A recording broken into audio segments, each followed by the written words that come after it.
Carrot sweets गाजर से बनी मिठाई आप एक बार खाएंगी तो आपको बार बार यह मिठाई खाने की मन करेगी। यह बहुत ही स्वादिष्ट लगती है। तो चलिए इसे हम बनाते हैं। हमें मार्केट में दो तरह के गाजर आपको दिखेंगे। तो ये दो तरह के गाजर मिलते हैं। तो हमें ऑरेंज वाली गाजर नहीं लेनी है, हमें लाल रंग की गाजर लेनी है। इससे मिठाई काफ़ी अच्छी बनती है। तो यहाँ मैंने मार्केट से 400 ग्राम गाजर ली हूँ। इसे हमें अच्छे से ऊपर से छीलकर इसे अच्छे से साफ़ कर लेनी है। साफ़ करने के बाद हमें रफली चॉप करनी है। इसमें किसी साइज की ज़रूरत नहीं है, आप जैसे मन है इसे आप कट कर लेंगी। और नीचे वाले भाग को आप इस तरह से कट के उसके अंदर वाली हार्ड भाग को हमें हटा देनी है। और यहाँ मैंने 14 से 15 के लगभग खजूर ली हूँ। इसे भी हमें सारे खजूर को बीच से कट कर देनी है और उसमें से उसके बीज को हमें हटा देनी है। इसी तरह सारे खजूर से आप बीज को हटा लें और इसे भी गाजर के साथ मिक्स कर दें।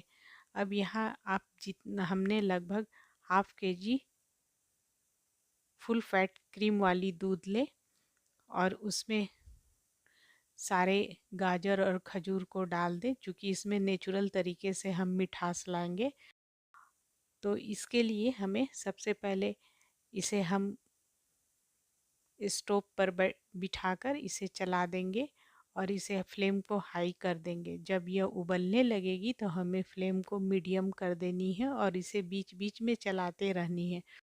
यहाँ मैंने 50 ग्राम के आसपास किशमिश ली हूँ, क्योंकि इसकी मिठास हमें इसी से लानी है। मिठास के लिए हमें ना तो चीनी यूज करनी है ना ही गुड़।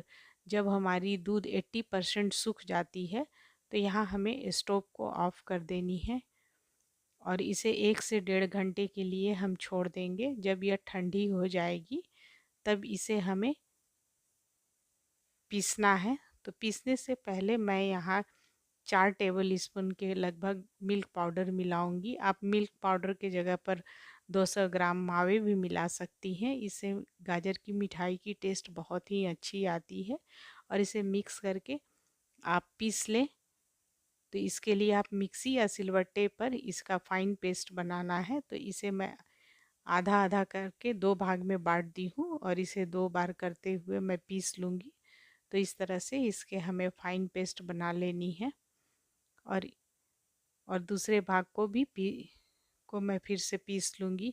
तो इसकी जो मिठाई बनती है वो बहुत ही स्वादिष्ट बनती है और यह कैरी भी करने में बहुत आसानी होता है। अब हमारी सारी कैरेट पीस चुकी है। तो अब यहाँ मैं 2 टेबल स्पून के लगभग घी लूँगी और उसे बस मेल्ट करना है और उसमें सारे मिश्रण को हमें डाल देना है। और यहाँ मीडियम फ्लेम पर हमें मिश्रण के नमी को सुखाना है। तो इसके लिए हमें थोड़े थोड़े देर पर चलाते रहना है इसे, ताकि ये नीचे से ना लगे। तो यह जो मिठाई बनती है इसकी टेस्ट जो है बहुत अद्भुत होती है।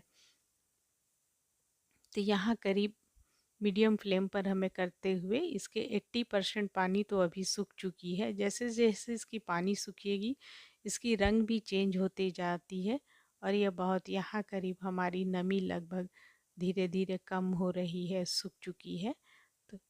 तो यहाँ आप ड्राई फ्रूट्स अपने मनपसंद डाल सकते हैं, लेकिन मैंने यहाँ 1 टेबल स्पून तारबूज की बीज डाली है जो देखने में काफ़ी खूबसूरत लगती है। ऐसे आप अपने मनपसंद की ड्राई फ्रूट्स डाल सकती हैं, लेकिन मैंने से यहाँ पर केवल तारबूज वाली बीज ही की इस्तेमाल की हूँ। और इसे अब हमें फ्लेम को स्लो करके 5 मिनट तक हमें पकाते रहना है। और यहाँ देखिए अब इससे धीरे धीरे तेल भी छूटनी शुरू हो गई। तो इस तरह से 5 मिनट पकाने के बाद हमें यहाँ पर अब स्टोव को ऑफ़ कर देनी है और इसे थोड़ा ठंडा होने के लिए हमें छोड़ देनी है। लेकिन स्टोव ऑफ करने के बाद यहाँ मैं हाफ चम्मच इलायची के पाउडर को यहाँ डालकर इसमें मिक्स कर दूँगी। इससे काफ़ी अच्छी टेस्ट आएगी आपके लड्डू में। तो यहाँ मैंने इलायची के पाउडर को डालकर इसे काफ़ी अच्छी तरह से मिक्स कर ली हूँ और इस तरह से 5 से 10 मिनट इसे छोड़ दें ताकि ये थोड़ी ठंडी हो जाए। अब यहाँ मैं इसे छोटे छोटे मिठाई की शेप में दूंगी। तो यह गाजर की मिठाई है जो बहुत ही अच्छी और स्वादिष्ट लगती है। तो यहाँ इसे मैंने गोल शेप दिया है और इसके ऊपर पिस्ता की गार्निश कर दी हूँ। ऐसे आप अपने मनपसंद अपने इच्छा अनुसार कोई भी शेप दे सकती हैं।